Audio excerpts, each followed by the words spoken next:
Natural hair colour కోసం చూస్తున్నారా? అయితే Anoos henna and black expert వాడండి.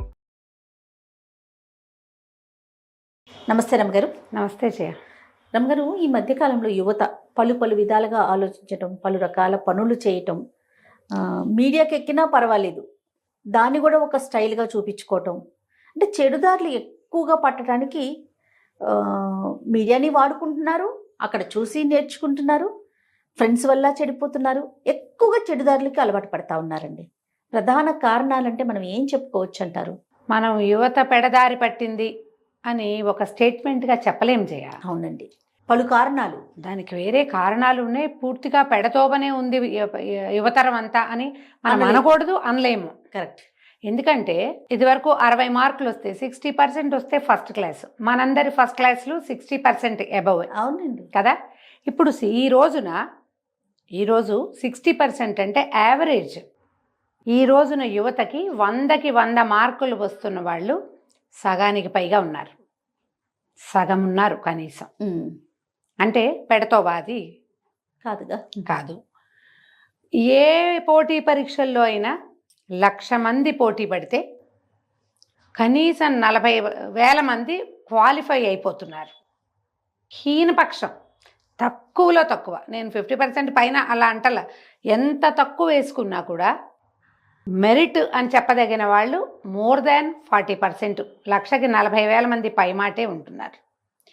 ఏ ఉద్యోగాలకి ఇవి పెట్టినా, నోటిఫికేషన్స్ పడినా సెలెక్ట్ అయ్యే పిల్లలు ఇంచుమించు ఆ ఉద్యోగాలు 100 ఉంటే 1000 మందికి పైగా సెలెక్ట్ అయిపోతున్నారు. మనం అన్నట్టు మన ఈ పెద్దవాళ్ళంతా మాట్లాడినట్టు పెడతోబే పడితే అవేమి అవ్వకూడదు, అవన్నీ అయిపోతున్నాయి. అంటే మంచిగా వెళ్ళే పిల్లల విషయం పక్కన పెడదాం. ఇప్పుడు మంచి చెడు కాదు, ఖచ్చితంగా ముందడుగు వేస్తున్నారు. మీరన్నట్టు ఆధునికత, సాంకేతికతని ఉపయోగించుకుంటున్నారు. చాలా కష్టపడాల్సిన పరిస్థితులు కూడా వచ్చినాయి. ఇప్పుడు ఉద్యోగం కాదు రమ్మగారు, ఏదన్నా ఒక ఉద్యోగం పొందాలి అంటే ఇదివరకు కాంపిటీషన్ తక్కువ. అవును, ఇప్పుడు ఎంత కాంపిటీషన్ ఉంటుందండి.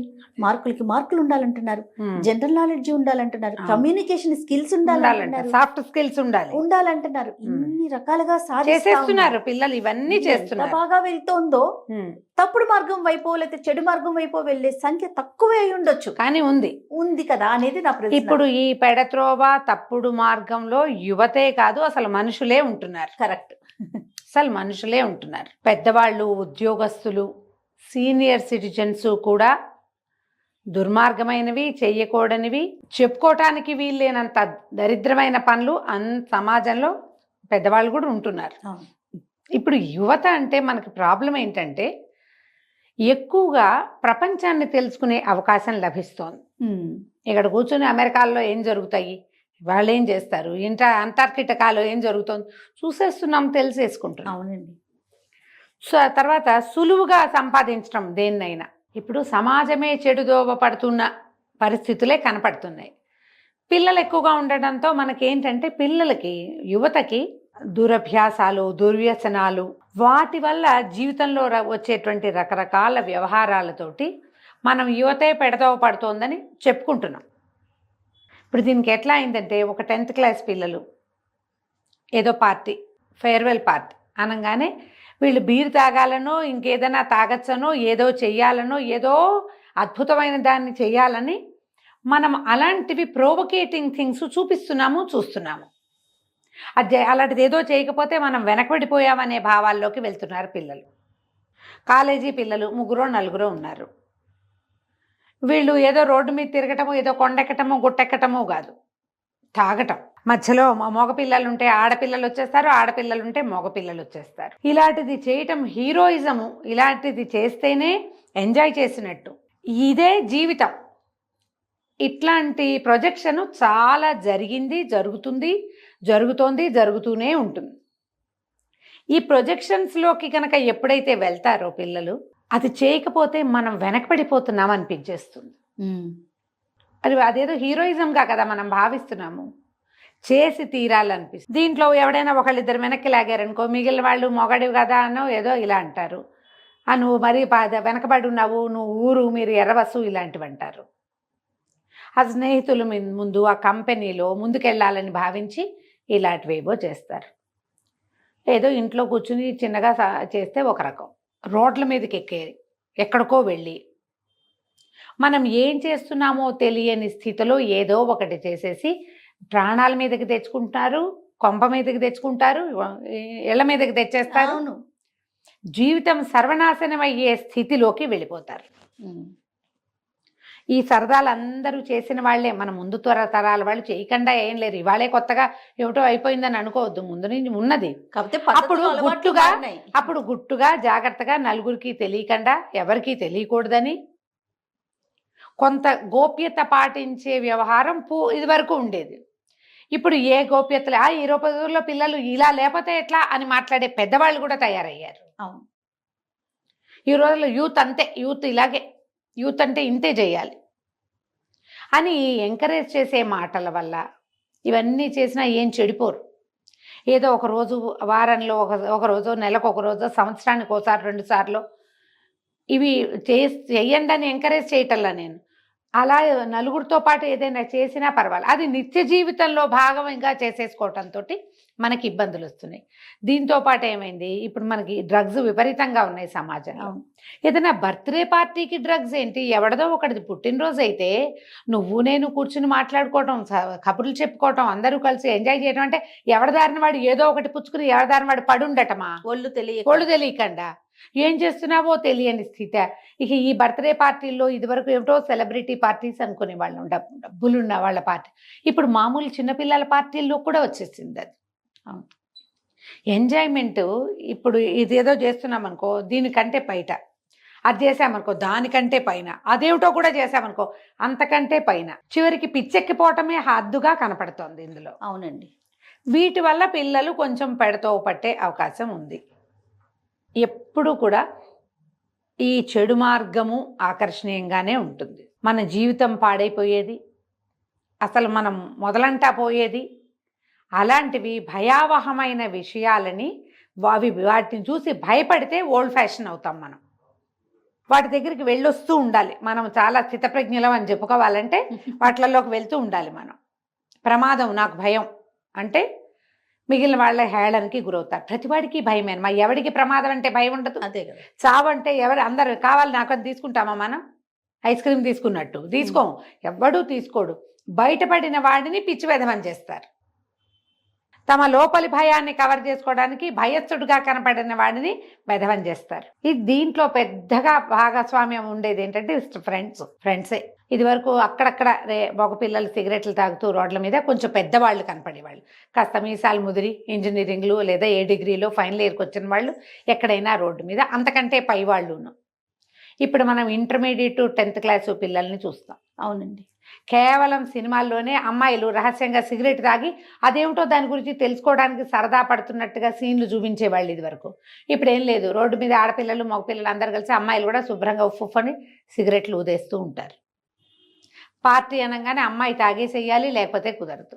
ఆడపిల్లల పార్టీల్లో కూడా విస్తారంగా తాగుడు, వాళ్ళు ఎవరో తాగుతున్నారు అనుకోపోని. మనం ఎందుకు ఇంతసేపు చూపించడము నాకు అర్థమే కాదు.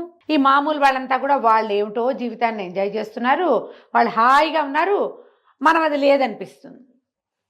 ఆ గోతులో దిగాలి, ఆకర్షణీయమైన గోతులోకి దిగాల్సిందే. కొన్ని ఏం చేస్తాయి, గోతులోకి దిగి మళ్ళీ అమ్మ బాబాయ్ అని గబగబా ఎక్కి బయటకు వచ్చేస్తుంది. ఇంకొన్ని టికెట్లు ఉంటాయి, దిగిన గోతులోనే కూర్చుని ఉంటాయి, అంతే. అందులోనే తవ్వుకుంటూ పోయి ఇంకా లోపలికి, పాతాళం లోపలికి పడిపోతారు. ఎప్పుడు మోడరేట్గా ఉండటం నేర్చుకోవాలి. కొద్దిగా చెయ్యి, ఎక్కువ చెయ్యొద్దు. అసలు చేయకుండా ఉండు నీకు కుదిరితే. ఇది అసలు ఎప్పుడు చెప్తామమ్మా మనం, ఎప్పుడు చెప్పగలం? ఎవరికి చెప్పాలి దీన్ని? నాకు ఎప్పుడు ఇది డౌట్గా ఉంటుంది. ఏ ఏజ్ వాళ్ళకి చెప్పాలిరా నాయన మనము అనిపిస్తుంది. 10th ఇంటర్మీడియట్కి చెప్దామా, గ్రాడ్యుయేషన్ అయిన పిల్లలకి చెప్దామా, ఉద్యోగాలు వస్తే మాకు సంపాదన వచ్చింది కాబట్టి మేము జీవితాన్ని ఎంజాయ్ చేయాల్సిందని శనివారం ఆదివారం వీకెండ్ పార్టీ తప్ప రెండోది లేదే. నాకు ఎప్పుడు ఒక డౌట్ వస్తుంది, ఈ ఉద్యోగాలు చేసే పిల్ల వేధవులు అందరూ, ఆడపిల్లలు మగపిల్లలు కూడా, మీరు వారం అంతా విప్పిన గుడ్డలు ఎవరు ఉతుకుతారు? ఈ వారం అంతా మీరు ఆపుకున్న మీ పనులు ఎవరు చేస్తారు? మీ బ్యాంకు పనులు, మీ వ్యవహారాలు, ఇవన్నీ ఎవరి వల్ల అవుతాయి? మీ ఇళ్ళు వాకిళ్ళు శుభ్రాలు ఎవరు చేస్తారు? ఎవరి మీద వదిలిపెట్టి మీరు వీకెండ్ 2 రోజులు పార్టీ చేసేసుకుంటున్నారు? రాత్రి తెల్లవార్లు తాగితే మర్నాడు పగలు మీరు పని ఏం చేస్తారు? పాట ఏమీ చేయరు, పడుకుని నిద్రపోతారు, గాడిదలు దున్నపోతులు వాటిలాగా. ఈ పని ఎట్లా? అవును. ఎంత ఇర్రెస్పాన్సిబుల్గా అయిపోతున్నారు. ఈ పార్టీ గోల్ ఏంటి తెలుసా? 5 రోజులు బాగా పనిచేసాం, 2 రోజులు విశ్రాంతి తీసుకోవాలి. విశ్రాంతి అంటే ఏమిటి? వాట్ ఈజ్ విశ్రాంతి? వేళకి తిని వేళకి పడుకుని వేళకి లేవడాన్ని విశ్రాంతి అంటారు. తిని అనగానే వండుకోవద్దు, వండాలా కదా. ఇప్పుడు రాత్రిళ్ళు ఫుల్ నైట్ పార్టీ చేసుకోవటమే రిలాక్స్ అవ్వటం అని పెట్టుకున్నారు. వాళ్ళు ఎవరో పెట్టుకున్నారు, మొత్తం సమాజానికి అంటించారు దాన్ని. వీకెండ్ అంటే పార్టీ, పార్టీ అంటే తిండి తక్కువ తాగుడు ఎక్కువ, అట్లా అయిపోయింది. ఆలోచించండి. పోనీ అదేదో తాగిరో తిరిగితేనో నీకు ఏం వచ్చిందో చెప్పు. రిలాక్సేషను పొట్టపాడవటం తప్ప ఏమీ లేదు. ఆరోగ్యం పోయింది, డబ్బు పోయింది, విశ్రాంతి ఏమో శరీరం ఒళ్ళు తెలియని కన్నా ఉంది. రిలాక్సేషన్ ఏముంది అందులో? ఏమీ లేదు. ఆలోచించండి. ఇప్పుడు ఇది అందరూ ఇలాగే ఏం చెయ్యట్లేదు. మన దగ్గర స్టెప్ వెల్ ఎక్కడో ఉంది కదా, అదేదో ప్లేస్లో మర్చిపోతుంటాను ఎంతసేపు, నేను గుర్తు రావట్లా నాకు. ఏదో బాగా అందరూ అక్కడేవో మ్యూజిక్ ప్రోగ్రాములు ఉన్నాయి, సాయంకాలాలు వెళ్ళి మ్యూజిక్ ప్రోగ్రాములు చూసి వస్తున్నారు. శిల్పారామాలకు వెళ్తారు, మన ఊళ్ళో అయితే శిల్పారామాలకు వెళ్తారు, పార్కులకు వెళ్తారు. అందరూ తాగేసి తిరిగేస్తున్నారని నేను అంటలేదు కూడా.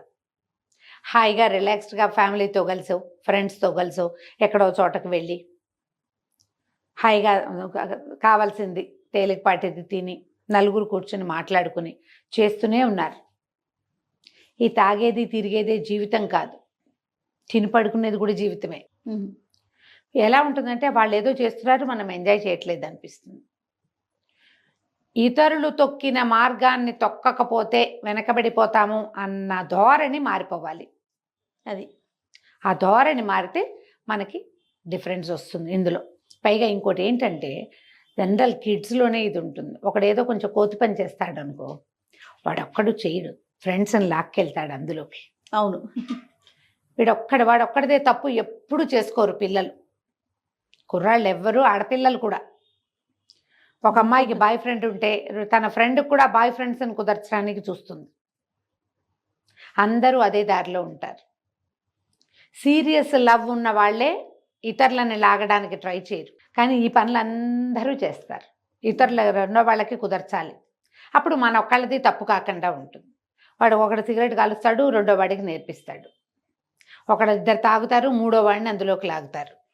ఈ ముగ్గురు కలిసి ఏదో వెధవ పని చేయడానికి వెళ్తారు, నాలుగో వాడిని లాక్కెళ్తారు. ఏ తప్పుడు పని అయినా నలుగురిని భాగస్వామ్యం చేస్తారు. మంచి పనులలో కూడా ఇలాగే చేస్తూ ఉంటారు. పిల్లలు కలిసి ఆడుకుంటారు కదా, ఈ ఆడుకునే క్రమాల్లోంచి క్రమంగా చెడు పనికి కూడా ఇలాగే అవుతుంది. ముగ్గురు చెడుదారులు ఉన్నారనుకో, ఒకడు వాళ్ళని బయటికి లాగలేడు, వాడికి అందులో వెళ్ళక తప్పదు. అవును, వాళ్ళ వెనకాల పడి వెళ్లాల్సి వస్తుంది. ఈ స్టూడెంట్ ఏజ్లో లేదా కొత్తగా ఉద్యోగాలు వచ్చిన వయసులో ఎక్కడైనా ఒక చోట ఆగటము, ఆలోచించటము, తగ్గటము ఏమీ తప్పు కాదు. మీ సమాజం పెరిగిపోయింది అనుకోండి, మీరు నలుగురు కాకుండా 6, 8 ఉంటే 2 భాగాలు అయిపోతారు. ఒకడు హీరోయిజంని సమర్థించేవాడు, రెండో వాడేమో వెనక్కి వద్దు అనేవాడు. ఈ గుంపు బలహీనపడితే వాళ్ళది రాజ్యం అయిపోతుంది. అందుకని మీరు ఏదైనా ఇలాంటివి చేసేటప్పుడు చిన్న గ్రూప్స్లో ఆలోచించుకోండి. అందరూ తొందరపడే వాళ్ళు ఉండకూడదు. ఒకళ్ళిద్దరు తొందరపడే వాళ్ళు ఉంటే ఇద్దరైనా కొంచెం వెనక్కి లాగే వాళ్ళు ఉండాలి. సాధారణంగా 4 స్నేహితులు కనపడుతూ ఉంటారు మనకి. 3, 4 ఉంటారు జనరల్గా. ఇద్దరు పరిగెడితే ఇద్దరు వెనక్కి లాగుతారు. అవును. ఇప్పుడు ఏంటంటే మనకి ఇంటర్నెట్ ఎక్కువ అందుబాటులో ఉండటము, సోషల్ మీడియా ఎక్కువ విస్తారంగా ఉండటము, ఆ సోషల్ మీడియాలో ఏం వాగినా, ఏం చూపించినా, ఏమి అసహ్యకరంగా ప్రవర్తించినా ఇప్పుడు అందరికీ నచ్చకపోవచ్చు, కానీ కొంతమందికి అది నచ్చచ్చు. మనం చేయలేకపోతున్నాం, వీడు చేస్తున్నాడని వాడికి ఓటేస్తారు. వాడు హద్దులు దాటిపోతాడు ఎప్పుడో. అప్పుడు నువ్వు వెనక్కి తీస్తావు. ముందు వాడిని ఎంకరేజ్ చేసావు కదా. మీ ఇంట్లో మాత్రమే మాట్లాడే బూతులు మాకందరికీ ఎందుకు వినిపిస్తున్నావు అని అడగం మనం. మీరు లోపల చేయాల్సిన విషయం మాకందరికీ ఎందుకు చూపిస్తావు అనరు. ఓటేస్తాము, వాడు పెరిగిపోతాడు. తర్వాత మనం కూడా చేయొచ్చు అనిపిస్తుంది. ఇది చేసాం, ఇంకొంచెం చేయొచ్చు అనిపిస్తుంది. ఆ కాస్త చేశాక మరి అక్కడే ఎట్లా ఆగుతాం? ఇంకొంచెం పెరగాలి కదా. ఇలా తప్పుదోవ పడతారు. దీన్ని మొదటే కత్తిరించాలి. ఓకే. ఎప్పుడు కూడా అంత్యనిష్ఠూరం కంటే ఆది నిష్ఠూరం మేలు. రేపొద్దున ఏవో ఇష్యూస్ వచ్చాక సార్ట్అవుట్ చేసే బదులు ఈ ప్రోగ్రామ్ మొదలు పెట్టేటప్పుడే ఒక మోతాదులో ఆగిపోతే సరిపోతుంది కదా. దీనికి కంట్రోల్ ఎక్కడొస్తుంది? ఇవి పేరెంట్స్కి తెలీదు, టీచర్స్కి తెలీదు, సీనియర్స్కి అర్థం కాదు. పిల్లలు చేసే వ్యవహారాల్లో ఇంతే జరుగుతుంది.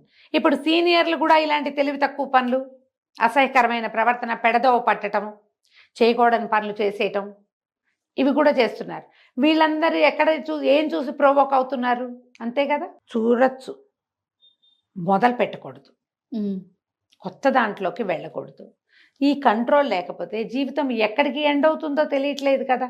పోనీ ఇంకోటి ఏమనుకుంటానంటే, నేను ఇలా ఏవో బ్యాడ్ ప్రోగ్రామ్స్ జరిగినాయి, వాళ్ళని పట్టుకున్నారు, అరెస్ట్ చేశారు, తర్వాత రోజుల తరబడి సాగి ఇమీడియట్గా వాళ్ళకి శిక్షలు అవి పడకపోతే మిగిలిన సమాజానికి భయం రాదు, మిగిలిన దానికి భయమే రాదు. చట్టం అంటే ఒక భయం, ముందు చట్టం మీద అవగాహన కూడా కావాలండి. అవగాహన కావాలి, భయము కావాలి. అరెస్ట్ అయినది పేపర్లో వస్తుంది, టీవీలో వస్తుంది, చూస్తాము, లేదా వీళ్ళని పట్టుకున్నారు చూస్తాం, ఏం చేశారో మనకు తెలియదు. ఆ శిక్ష ఏంటనేది కూడా చూపించగలగాలి. వాళ్ళ జీవితం ఎట్లా రాటన్ అయిపోయిందో తెలియాలి. అవును, మేము ఇది పొరపాటు చేసాం, ఇప్పుడు ఇన్ని చోట్ల మైకులు పెడతాం తీసుకెళ్ళి, ఈ పొరపాటు చేసిన వాడిని ఎందుకు చూపించాం మనం? నేను ఇది చేశాను, దీనివల్ల ప్రొవోక్ అయ్యా, నేను ఈ పని చేశాను, చేసిన చెడు పని వల్ల ఇవాళ నా జీవితం ఇలా పాడైపోయింది, నేను సమాజానికి తలకెత్తుకోలేకపోయా, కుటుంబంలో తలెత్తుకోలేని పని అయిపోయింది, అవును, నా ఉద్యోగం పోయింది, నా జీవితం సర్వనాశనం అయింది, కాబట్టి బాబు ఇది చేయకండిరా అని చెప్పాలి. చేసిన వాడు మొహం దాచుకుందాం అనుకుంటాడు కానీ చెప్పడు. అట్లాంటివి తెలిస్తే కొంచెం పిల్లలు ఎక్కువగా వెళ్ళిపోకుండా ఒక రవ్వ జాగ్రత్తగా ఉంటారేమో. అవును, మనం ఎంత కంట్రోల్ చేస్తాం? ఏదో 16 దాకా ఫేస్బుక్ వద్దు, మీకు అదొద్దు ఇదొద్దు చెప్తాం, 16 తర్వాత ఆపలేము, మనం చేసేదేం లేదు, పోవాల్సిందే అంతే. ఈ పర్సనాలిటీ డెవలప్మెంట్లు, కౌన్సిలింగ్లు, పెద్దవాళ్ళు పిల్లలకి ఏమైనా మంచి మాటలు చెప్పటాలు, ఇవన్నీ కూడా పైన వాడి జీవితం మీద వాడికి భయం రావాలి, అంతే. చట్టం గట్టిగా ఉండాలి. ఆ భయం ఉంటే కొంత ఆగుతారు, భయం ఉన్నా కూడా చేస్తూనే ఉంటారు. ఓకే, రహస్యంగా చేయగలమని నమ్మి. భయం వస్తే కొంత తగ్గడానికి అవకాశం ఉంది. రైట్. బాగా మార్కులు వచ్చే పిల్లలు ఎంతమంది ఉన్నారు, ఎంతమంది ఉన్నారు, ఎన్ని రకాల ఉద్యోగాలు ఎలాంటివి సాధిస్తున్నారు పిల్లలు ఇప్పుడు. అవును, అవన్నిటి వెనకాల ఇదొక భూతంలాగా మనల్ని భయపెడుతోంది. ఈ భూతాన్ని చిన్నది చేయటానికి మనతో పాటు ఈనాటి యువత కూడా ముందుకు రావాలి, దీన్ని తగ్గించుకోవాలి. అప్పుడే మన దేశం ప్రగతి పథంలో పయనిస్తుంది. కొంచెం ఆలోచించి చేసుకోవాలి, అంతే. రైట్. నమస్తే. నమస్తే.